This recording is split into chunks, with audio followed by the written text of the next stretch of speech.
કેમ છો મિત્રો?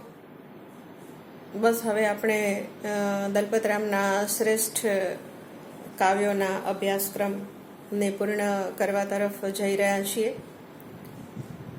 અને આના પછીનું એકાદ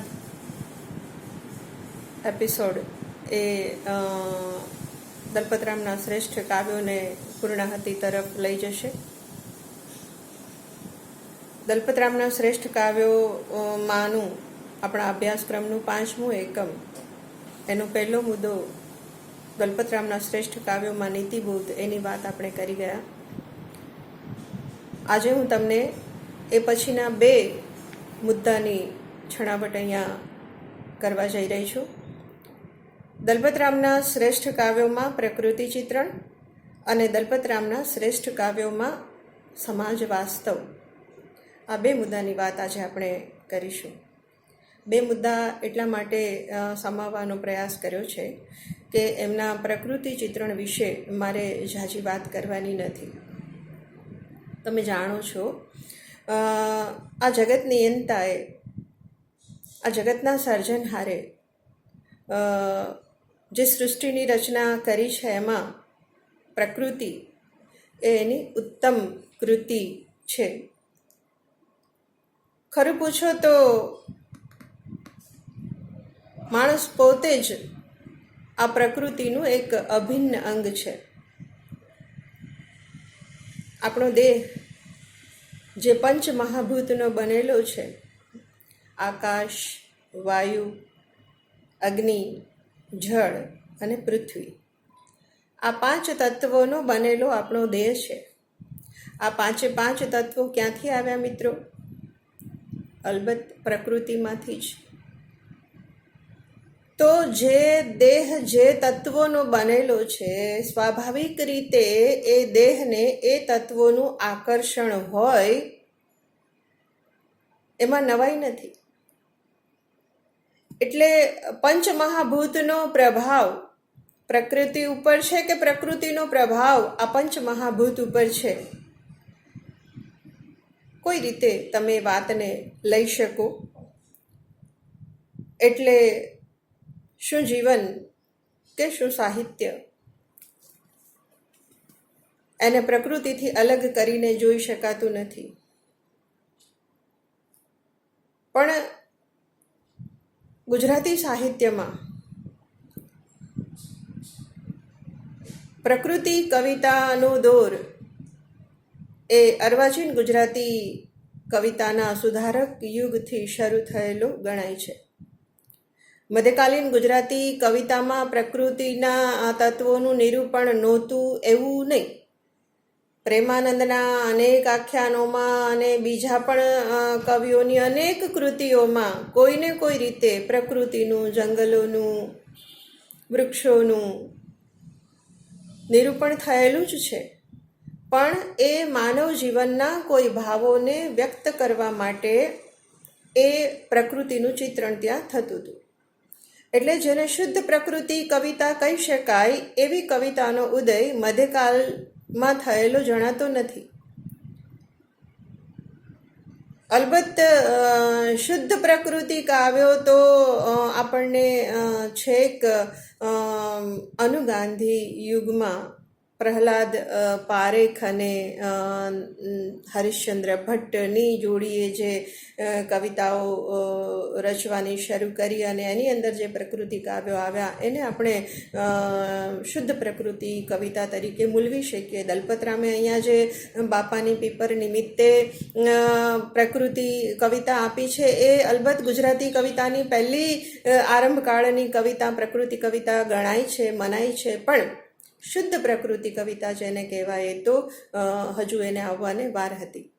પણ એમ છતાંય અહીંયા દલપતરામની જે કૃતિઓ છે એને વિદ્વાનો ભલે કહેતા હોય, બાપાની પીપરને બાદ કરતાં વસંત ઋતુનું વર્ણન છે, વિવિધ ઋતુઓનું વર્ણન છે, એને હું તો શુદ્ધ પ્રકૃતિ કહેવાના મતની છું.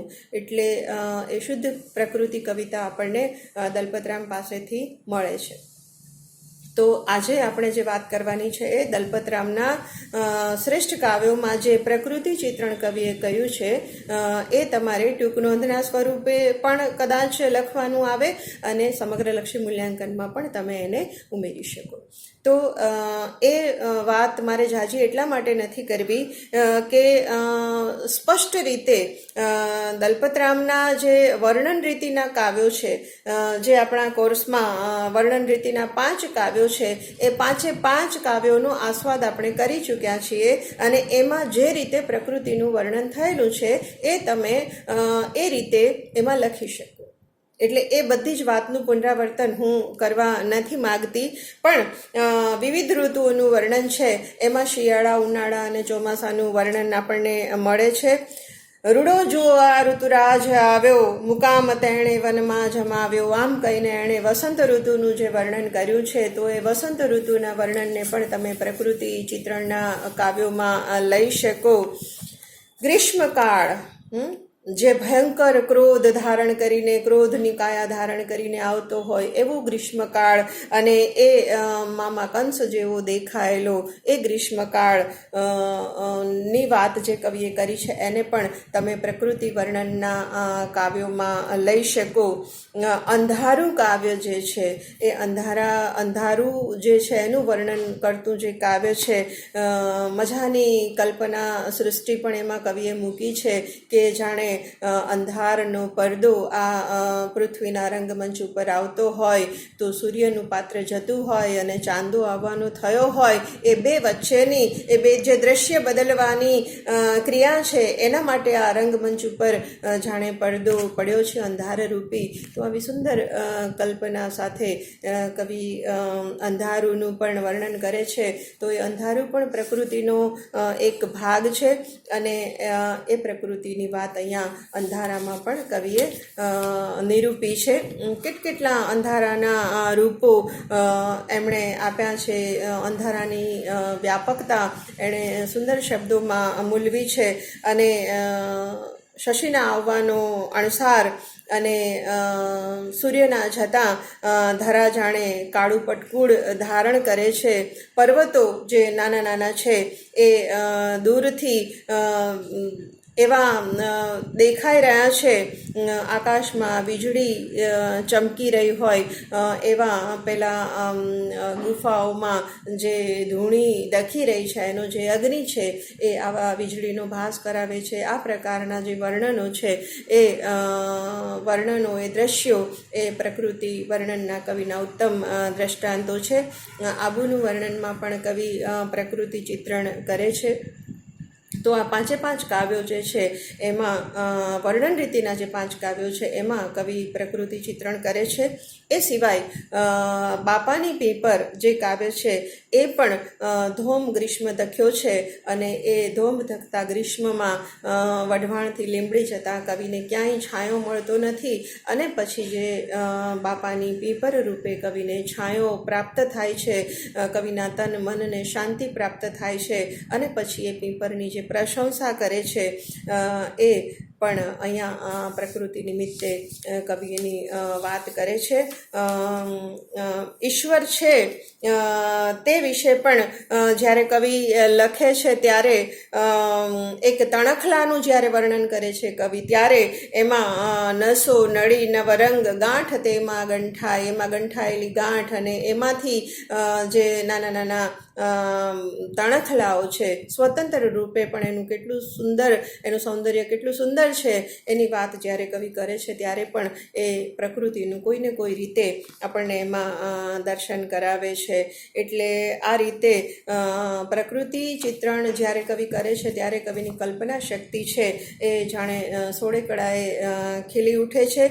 પ્રકૃતિનું કોઈ પણ રૂપ કવિને એ રીતે એટલું આકર્ષે છે કે એ રૂપને પોતાની કવિતામાં શબ્દ દેહ આપે છે, ચિત્ર દેહ આપે છે. કવિની સ્વાભાવિક જે એનો સ્વભાવગત જે પ્રકૃતિને નિહાળવાની એની જે ખેવના છે અને એને બાહ્ય ભીતર બધેથી આ પ્રકારનું વર્ણન કરવા પ્રેરે છે. એટલે કવિના આ કાવ્યો એ પ્રકૃતિ વર્ણન કરતા કાવ્યો એ પ્રકૃતિ સાથે કવિ પણ એકરૂપ થતાં થતાં એ કાવ્યો સોળે કળાએ ખીલી ઉઠે છે. અને ભલે મેં અગાઉ કહ્યું એમ વિદ્વાનો કહેતા હોય કે શુદ્ધ પ્રકૃતિ કાવ્યો એ આપણને મોડેથી મળે છે. પ્રહલાદ પારેખની કવિતામાં પણ મને અહીંયા એના બીજ બિલકુલ જ અહીંયા દલપતરામની કવિતામાં જોવા મળે છે. તો આપણે એની પ્રકૃતિ કવિતાની વાત અહીંયા પૂર્ણ કરીએ અને એ પછીનો આપણો જે મુદ્દો છે એ દલપતરામના શ્રેષ્ઠ કાવ્યોમાં સમાજ વાસ્તવ.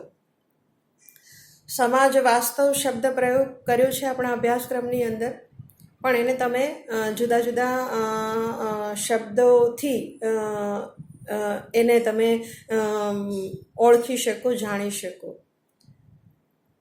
સમાજ દર્શન, સમાજ વાસ્તવ એટલે શું કે દલપતરામની કવિતામાં એ સમયનો સમાજ કેવી રીતે દ્રષ્ટિગોચર થાય છે, એ સમયનો સમાજ કેવી રીતે દેખાય છે, વાસ્તવિક સમાજ કેવો હતો દલપતરામના સમયમાં એ એના કાવ્યોમાં કેવી રીતે જણાય છે, એનો અર્થઘટન કરવું. એનો અર્થ દલપતરામના કાવ્યોમાં સમાજ દર્શન. દલપતરામની કવિતામાં સમાજની તાસીર આપણને જોવા મળે. જે તે સર્જક, આપણે જોયું હતું કે જે તે સર્જકની કૃતિઓમાં એનો સમય ડૂકાતો હોય છે. તો એનો સમય કહેતા એનો સમાજ, એના રીત રિવાજો, એ સમાજ કઈ રીતે રહે છે, સમાજમાં કેવા રીતિ રિવાજો પ્રવર્તમાન છે, કેવી પરંપરાઓ એ સમાજમાં એ સમયે હતી, આ બધું જ તમને એના કાવ્યોમાંથી જ્યારે જોવા મળે ત્યારે એ વાતને આપણે આ સંદર્ભ સાથે એનું મૂલ્યાંકન કરી શકીએ કે દલપતરામના આપણા અભ્યાસક્રમમાં જે કાવ્યો છે એ કાવ્યોને આધારે એની અંદર જે સમાજ દર્શન આપણને થાય છે એની વાત આપણે આ મુદ્દાની અંદર કરવાની થાય. તો સૌથી પહેલું આ સમાજ વાસ્તવ જે છે, સમાજ દર્શન, અથવા એમ પણ કહી શકાય કે તત્કાલીન સમાજનું નિરૂપણ એ કાવ્યોમાં કેવી રીતે થયું છે એ આપણે જોવાનું રહે. માનવ સમાજ વિના દરેક વ્યક્તિ માનવ સમાજ સાથે જોડાયેલો હોય, એટલે સમાજથી અલગ એને તમે જોવા જાઓ તો તમે એ સર્જકને અન્યાય કરી બેસો એવું બને. એટલે જેમ એક મોતીથી માળા બની શકે નહીં, એમ એક વ્યક્તિથી સમાજ કે સમાજ જીવન બની શકે નહીં. એટલે સમાજ અને વ્યક્તિનો જે સંબંધ છે એ સંબંધ વિશિષ્ટ પ્રકારનો છે, અનિવાર્ય પ્રકારનો છે. એકલા આવ્યા ને એકલા જવાના એ અધ્યાત્મની દ્રષ્ટિએ બિલકુલ સાચી વાત છે, પણ એકલા જીવી તો શકાતું જ નથી, કેમ કે આ માયારૂપી સૃષ્ટિનું સર્જન ઈશ્વરે તો કર્યું છે. એણે તો આપણામાં બધા પ્રકારની માયા મૂકી છે. અત્યારે લોકડાઉનના સમયમાં ઘરમાં પરિવારમાં બધા જ સભ્યો હાજર હોય તો એ આપણને સમાજથી દૂર જાણે એકલા પડી ગયા હોય. કેટલા હતાશાના, ડિપ્રેશનના કેસો, મનોવૈજ્ઞાનિકોને સારવાર આપવી પડે એવા પ્રકારના કેસો પણ અત્યારના સમયમાં ઉદ્ભવવા લાગ્યા છે. એનો અર્થ જ એ છે મિત્રો કે આપણને સમાજ વગર ચાલતું નથી. એટલે આ રીતે સમાજનું આધિપત્ય વ્યક્તિ ઉપર રહેવાનું ભૂતકાળમાં પણ હતું અને ભવિષ્યમાં પણ રહેશે. તો આવું સમાજ જીવન એ દરેક સર્જકના સર્જનમાંથી આપણને જોવા મળે. તો દલપતરામના કાવ્યોમાં કેવું સમાજ જીવન આપણને જોવા મળે છે એનું આપણે જુદા જુદા કાવ્યોના દ્રષ્ટાંતો સાથે એનું મૂલ્યાંકન કરીએ. સૌથી પહેલું પુનરાવર્તન થાય કદાચ, પણ સૌથી પહેલું મારે કહેવું પડે કે ઊંટ કહે આ સભામાં એ સામાજિક વાસ્તવનું બહુ જ સુંદર દ્રષ્ટાંત છે.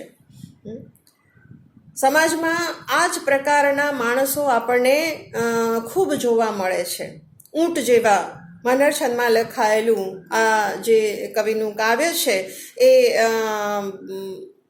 મનુષ્યની જાણે પશુઓની સભા છે અહીંયા, પણ મનુષ્યોની જો સભા મળે તો એમાં પણ ક્યાંક ને ક્યાંક લોકોના દોષ એ લોકો જુએ છે. તો આ ઊંટ કહે જે કાવ્ય છે એમાં આપણને આ સમાજનો વાસ્તવ જોવા મળે છે. ઊંટ બધાના દોષ દર્શન કરે છે, કોઈ બોલતું નથી, પણ એક ચતુર શિયાળ છે કે એને જવાબ આપે છે. આપણા સમાજમાં પણ કોઈક એવા આગેવાન હોય ઊંટ જેવા કે જે સતત બીજાના દોષ દર્શન કરતું હોય, પણ કોઈક વ્યક્તિ તો સામે શેરને માથે સવા શેર નીકળે છે અને એ બધા વતી જવાબ આપે છે. સમાજનું પણ આ નર્યું વાસ્તવ છે. એટલે ઊંટ કહે આ સભામાં પેલા શિયાળના જવાબ દેવાથી ખુશ થયા હશે બીજા પશુઓ પણ, અને ચૂપચાપ સાંભળ્યા વગર જવાબ દીધો તો એનો આનંદ એ બીજા પશુઓએ પણ લીધો હશે. તો આ પ્રકારનો આપણા સમાજમાં પણ આવી ઘટનાઓ વારંવાર આપણને જોવા મળે છે. એટલે આ કાવ્યને આપણે સમાજ જીવનના અભિગમથી જોવા જઈએ તો આપણને સ્પષ્ટ દેખાય કે કોઈ પણ વ્યક્તિ કોઈ પણ ના દોષને વક્રતાથી જ્યારે જુએ છે ત્યારે એ પોતાના દોષનું નિરાંતે દર્શન કરી શકતો નથી. જ્યારે માણસ બીજાના દોષનું દર્શન કરે છે ને ત્યારે ખરેખર તો એ પોતાની બુદ્ધિનું પ્રદર્શન જ કરે છે, પણ એ એને ખબર નથી. એટલે આવી આ નાનકડી રમૂજી કહી શકાય એવી રચનામાં એક બહુ મોટો સામાજિક વાસ્તવનો બોધ આપણને મળે છે.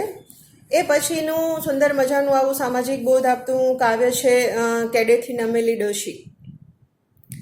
કેડેથી નમેલી ડોશીમાં બે પ્રકારનો સામાજિક વાસ્તવનો અનુભવ આપણને થાય છે. એક તો એ કે પેલો યુવાન જે ડોશીને પૂછે છે કે તમે શું શોધો છો, એ તો એની મશ્કરી રૂપે પૂછે છે, પણ પેલી ડોશી જે જવાબ આપે છે ને એ સામાજિક વાસ્તવનું પહેલું દ્રષ્ટાંત છે. એ ડોશીની દ્રષ્ટિએ ડોશી જે પોતાનું જીવન વિતાવી ચૂકી છે એના ઉપર જે પશ્ચાતાપ કરે છે એ સામાજિક વાસ્તવનું પહેલું ઉદાહરણ છે. શું કહે છે ડોશી કે મેં મારું બાળપણ તો અણસમજમાં ખોયું અને યુવાની પણ તારા જેવી ગતિ રહી. મેં કોઈ દી ગોવિંદને ભજ્યો નહીં. મારું જીવન તો મેં આમ જ વિતાવી નાખ્યું.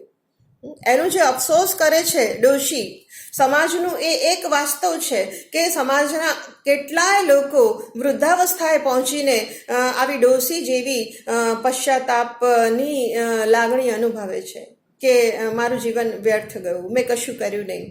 સમયની રાહ જોયા કરી અને સમય હાથમાંથી મુઠ્ઠીમાંથી રેતી સરે એમ સમય સરી ગયો, હું કશું કરી શક્યો કે કરી શકી નહીં. તો આ એક સામાજિક વાસ્તવનું એક દ્રષ્ટાંત છે. તો આ જ કવિતામાં બીજું એના કરતાં ઉત્તમ જે કવિને કહેવું છે એ છે કે પેલો યુવાન જે પૂછે છે ડોશીને, એ ડોશીને તો એ મશ્કરીના રૂપમાં પૂછે છે, પણ જ્યારે ડોશીનો જવાબ સાંભળે છે કે હું મારી યુવાનીને શોધું છું, આ જવાબથી પેલા યુવાનને જાણે કે હૃદયમાં ચોટ વાગે છે અને એ ડોશીની સ્થિતિ જોઈને એ પણ મનમાં કદાચ વિચાર કરતો હશે કે અરે મારી પણ સ્થિતિ આ ડોશી જેવી થશે. તો આ એક સામાજિક વાસ્તવ જે પેલા યુવકના ચિત્તમાં ચમકારો કરી જાય છે. તો આ બે રીતે આ કાવ્યનું મહત્વ છે. કવિવર રવિન્દ્રનાથ ટાગોર એટલા માટે તો સાહિત્યને સવાયું સત્ય કહે છે કે એક સત્ય કવિને જે કહેવું હોય છે એના કરતાંય અધકેરું સત્ય આપણને એ સાહિત્યમાંથી, એ કાવ્યમાંથી મળતું હોય છે. એટલે આ કાવ્ય એ સામાજિક વાસ્તવનું ઉત્તમ દ્રષ્ટાંત છે. એ પછી એવું જ સામાજિક વાસ્તવનું બીજું ઉત્તમ દ્રષ્ટાંતરૂપ કાવ્ય એટલે એક શરણાઈવાળું. બહુ મજાનું. ભલે એ બધા નાના નાના 8-8 પંક્તિના કવિત છે, પણ એમાંથી ખૂબ સારો સમાજનો સંદર્ભ, સામાજિક દ્રષ્ટિએ માણસોની પ્રકૃતિ કેવા પ્રકારની છે એ આપણને ખ્યાલ આવે છે. એક શરણાઈવાળો પણ આવો સમાજ બોધ કરાવતું કાવ્ય છે. એક તરફ ઉત્તમ પ્રકારની કલા, એ કલા માટેના અસંખ્ય વર્ષોનો રિયાઝ, એની સાધના, અને પછી કોઈ ઝાઝા માણસની પાસે યાચવા ન જવું પડે, એટલે કોઈ એકને જ યાચું, એકને જ ઝાંચું એવું માનીને એક શેઠની પાસે જતો શરણાઈવાળો, અને એ શરણાઈ વાળાને સાંભળીને એ શેઠની કંજુસાઈ એને એવું કહેવા પ્રેરે છે કે પોલું છે તે વાગ્યું, પોલું છે તે બોલ્યું, એમાં કરી તે શી કારીગરી, સાંભેલું બજાવે તો હું જાણું કે તું સાણો છે. એટલે આપણા સમાજમાં આવા કંજૂસ શેઠ જેવા માણસો પણ જોવા મળે છે કે જે કલાની કદર તો કરી શકતા નથી, પણ કલાકારના હૃદયને આવી ઠેસ પહોંચાડવા સુધી પહોંચે છે. આપણા સમાજમાં આવા બે પ્રકારના માણસો છે. એક ઉત્તમ કલા સાથે કલાવાન માણસો આપણા સમાજની અંદર છે, અને બીજી સામે આવા કંજૂસ શેઠ જેવા વ્યક્તિત્વો પણ આપણા સમાજમાં છે. સામાજિક જીવનની અભિવ્યક્તિ આ કાવ્ય દ્વારા પણ ખૂબ સુંદર રીતે થાય છે. ક્યાં એક કલાકારની ઉચ્ચતમ કલા અને ક્યાં પેલા શેઠની કંજુસાઈ ભરી એની દુઃખદ વૃત્તિ. એટલે આ બે છેડાને કવિ અહીંયા ભેળા કર્યા છે. આ સમાજ જીવનની જે બે વિષમતાઓ છે, એ વિષમતાને કવિ અહીંયા એક જગ્યાએ એને શબ્દદેહ આપ્યો છે. અને ચતુર કવિ આપણા દલપતરામ એ આવી નાનકડી ઘટના દ્વારા આપણા સમાજ જીવનની તાસીરને અહીંયા બહુ જ સારી રીતે પ્રગટ કરી જાય છે. કંજૂસ પ્રકારના આવા શેઠ એ કલાની કદર કરી શકતા નથી, અને જે સમાજ કલાની કદર કરી શકતો ન હોય એ સમાજને સુસંસ્કૃત સમાજ તો કેમ કહેવું? કેમ કે સાહિત્ય સંગીત કલા વિહીન સાક્ષાત પશુ પુચ્છ વિષાણહીન. સાહિત્ય સંગીત અને કલા વગરનો મનુષ્ય એ શિંગડા અને પૂંછડા વગરનો પશુ સમાન છે, એવું આપણા સંસ્કૃત સુભાષિતોમાં કહેવાયું છે. એટલે કલા જે છે ને એ જ માણસને સંપૂર્ણ માનવ બનાવે છે. તો આવી ઉત્તમ કલાનો અને કલાકારનો અનાદર માત્ર પોતાની કંજુસાઈને કારણે જ્યારે પહેલો કંજૂસ શેઠ કરતો હોય, ત્યારે સમાજ જીવનની એ બે વિષમતાઓ આપણી સામે અહીંયા સુંદર રીતે કવિએ વ્યક્ત કરી છે. પછી સ્થૂળ રીતે જો કહું તો આબુનું વર્ણન જે છે એમાં પણ કવિએ થોડીક સમાજ જીવનની વાત એ પ્રકારે મૂકી છે કે અહીંયા એક બજાર છે મજાની, અને ત્યાં એ બજારમાં જે લોકોને જે જોઈએ બધી જ વસ્તુઓ પ્રાપ્ત થાય છે. જે પ્રદેશમાંથી જે લોકો આવે છે બધાને જોઈએ એવી વસ્તુ મળી રહે છે. એટલે આવા હિલ સ્ટેશન ઉપર આવા પ્રકારની બજારો એ સમયે પણ હશે. અને બીજી એક વાત કવિએ ત્યાં એ પણ સામાજિક સંદર્ભ સાથે મૂકી છે કે ત્યાંનું જે તળાવ છે એ તળાવની અંદર 11 ગામના લોકો, 11 તો કવિએ સંખ્યાની દ્રષ્ટિએ મૂક્યા છે, પણ અસંખ્ય ગામના લોકો 13 ગાંવ દૂર તળાવે પાણી ભરવા આવે છે.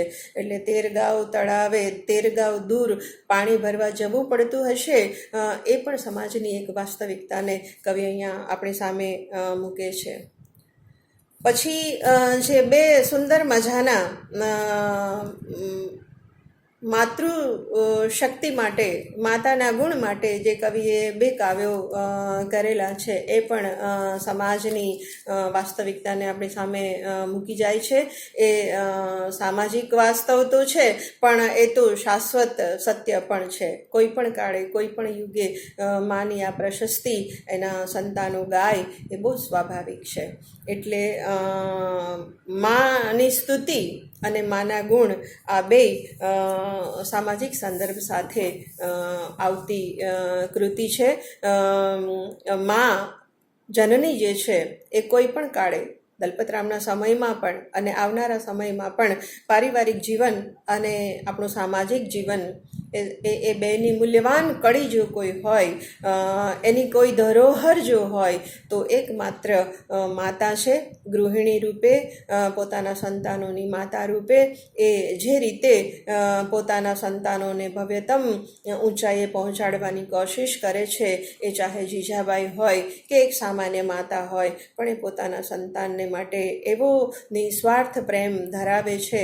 અને એવી માના ગુણ ગાઈને અહીંયા કવિએ એ પ્રકારની સામાજિક સંદર્ભે માની જે સ્થિતિ છે એને અહીંયા ઉપકારવશ મૂલવે છે. એટલે પુત્ર એનો બદલો આપવાની આકાંક્ષા સેવે અને છતાંય એ એવું તો સમજે છે કે આ ઉપકારનો બદલો ક્યારેય વાળી શકાય નહીં, પણ સામાજિક સંદર્ભ સાથે એની અભિવ્યક્તિ તો થઈ શકે. એટલે એ કામ કવિ અહીંયા આ બંને કાવ્યો દ્વારા આપણી સામે કરે છે. ફાર્બસ વિરહમાંથી પણ જો કહેવું હોય તો કહી શકાય કે અંગ્રેજનો રાજ્ય અમલ શરૂ થયો હતો ત્યારે ભલે એ વિદેશી શાસન કહેવાતું હોય અને વિદેશી અધિકારીઓ, અંગ્રેજ અમલદારો આપણા દેશમાં આવ્યા અને એ ફાર્બસ રૂપે દલપતને જ્યારે એક પરમ મિત્ર મળે છે ત્યારે એ સમયના આપણા સામાજિક વાસ્તવનો એક દ્રષ્ટાંત છે કે કોઈ જ્ઞાતિ જાતિના ભેદભાવ વગર માણસ આવી મિત્રતા કેળવી શકે, એ બહુ જ અગત્યની વાત છે. તો ફાર્બસ વિરહમાં જે એનો એક અંશ આપણે ભણવામાં આવે છે, પાઈ પાઈ પ્રેમ પ્રથમ તે પુષ્ટ કર્યો, પછી પીડા પમાડી વિજોગ પાન પાઈ પાઈ. કવિની જે કરુણતા છે, પોતાના મિત્ર પ્રત્યેનો જે અગાઢ સ્નેહ છે, એ સ્નેહને કવિ અહીંયા વાચા આપી છે. અને એ રીતે અંગ્રેજ અધિકારી ફાર્બસ સાથે દલપતરામની અજબ એવી મૈત્રી અને એનો જે સામાજિક સંબંધ છે, મૈત્રી રૂપે એને કવિ અહીંયા સુંદર રીતે વાચા આપી છે. બે મિત્રો વચ્ચેની ગાઢ મૈત્રી અને એનું વિરહ કાવ્ય એ પણ સામાજિક વાસ્તવનો એક ભાગ છે. પછી સુંદર મજાની સમાજ વાસ્તવની વાત તો બહુ સરસ રીતે કવિ પૂરી એક અંધેરી નગરીને ગંડુ રાજા, ટકે શેર ભાજીને ટકે શેર ખાજા.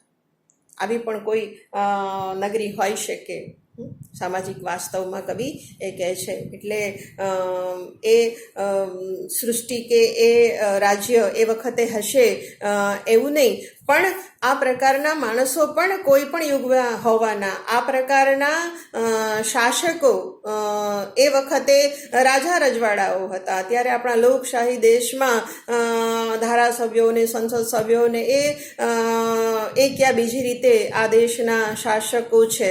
તો એમાં પણ આવા ગંડુ રાજા જેવા શાસકો હશે કે જે દેશને પાયમાલી તરફ લઈ જતા હશે. એટલે અહીંયા આ વાત પણ કોઈ પણ યુગમાં સમાજની સાથે તમે એને સાંકળી શકો કે કોઈ અજ્ઞાની રાજા હોય, કોઈ અજ્ઞાની શાસક હોય, તો એવા રાજ્યની અંદર રહેવું નહીં. એ ગંડુ રાજા છે, એના જીવનમાં કોઈ પણ પ્રકારના ન્યાયને સ્થાન હશે નહીં. એટલે આ પ્રકારનું રાજ્ય અને આ પ્રકારના ગંડુ રાજા સમાજમાં હોય. સોડીની સજા તો થઈ, કોને થઈ? કે ચોર ચોરી કરવા જાય અને એ ભીંત પડવાથી મરી જાય અને એની માની ફરિયાદ સાંભળીને એ શેઠને ફાંસીની સજા થાય, પણ પછી એ દોષનો ટોપલો એકબીજા ઉપર ઢોળતા છેલ્લે મુલ્લાને ફાંસીની સજા થાય. પણ મુલ્લાની ડોક પાતળી છે, એટલે કોઈ જાડા માણસને, જે ફંદો એના ગળામાં આવે એવા માણસને લઈને આવો. અને પછી ગુરુની ચતુરાઈથી પેલો રાજા જ કેવી રીતે ફાંસીને માછડે ચડી જાય છે. એટલે અજ્ઞાન જે છે એ પ્રજાનો તો વિનાશ નોતરે, પણ ખુદનો વિનાશ પણ નોતરે છે. એ પ્રકારની એક સમાજ વાસ્તવની વાત સામાજિક સંદર્ભ સાથે કવિ આપણને હાસ્યરસપૂર્ણ દર્શન અહીંયા કરાવે છે. એ રીતે કવિ આપણને ગુજરાતી ભાષા કાવ્યની અંદર પણ તત્કાલીન સમાજની વાત કરે છે. ગુજરાતી ભાષાને નિમિત્તે એ ખંડેરાવ પાસે રૂઢી વાણી રાણી ગુજરાતીના વકીલ તરીકે જ્યારે એ મહારાજા ખંડેરાવ પાસે જાય છે ત્યારે આપણને એ સમયના સમાજની, એ સમયના શિક્ષણની, એ સમયના શાસનમાં પ્રવર્તતી ભાષાની એ બધાનો આપણને ખ્યાલ આવે છે. વડોદરામાં શિક્ષણની સ્થિતિ કેવી હતી એ સમયે એ આપણને ખ્યાલ આવે છે. ત્યારે રાજ્ય ભાષા ગુજરાતીના બદલે મરાઠી હતી એનો ખ્યાલ આવે છે. અને કવિનો ગુજરાતી ભાષા પ્રત્યેનો પ્રેમ જે વ્યક્ત થાય છે એના ઓઠા નીચે એ વખતના સમાજની પણ આપણને અહીંયા એના સમાજનો આપણને ખ્યાલ આવે છે. મધ્યકાલીન ગુજરાતી કવિતાના કેટલા બધા કવિઓ, નરસિંહ, વલ્લભ, મીઠું, પ્રીતમ, રણછોડ, રઘુ, પ્રેમાનંદ, દેવીદાસ, અખો, કૃષ્ણ, કાન, શામળ, આવા અસંખ્ય સાહિત્યકારોને એ સમયના આપણા પ્રતિષ્ઠિત કવિઓ હશે એટલે કવિને બધા જ યાદ આવ્યા છે. તો એ રીતે સાહિત્યનો સંદર્ભ લઈને પણ કવિએ સમાજની વાત કરી છે. અને અગ્રણી રાજા એવા ખંડેરાવનું શાસન એ વખતે હતું, તો એ વખતના એના શાસનની વાત પણ આપણને અહીંયા ખ્યાલમાં આવે છે. એટલે એ રીતે આ કાવ્યમાંથી પણ આપણને સમાજનું દર્શન, સમાજનું વાસ્તવ એ મળે છે. આ સિવાયની પણ રચનાઓને તમે આ સંદર્ભે જોઈ શકો કે જેમાંથી સામાજિક સંદર્ભો ઉજાગર થતા હોય. દલપતરામના સામાજિક જે એનો આવિર્ભાવ છે, એનો સામાજિક અભિગમ જે છે એ બાપાની પીપળથી શરૂ કરી અને ગુજરાતી ભાષા સુધી ઘણા કાવ્યોની અંદર આપણને જોવા મળે છે. અને એ રીતે દલપતરામના શ્રેષ્ઠ કાવ્યોમાં સમાજ વાસ્તવ અથવા તો સમાજ દર્શન એ વાતને આપણે અહીંયા પૂર્ણ કરીએ છીએ.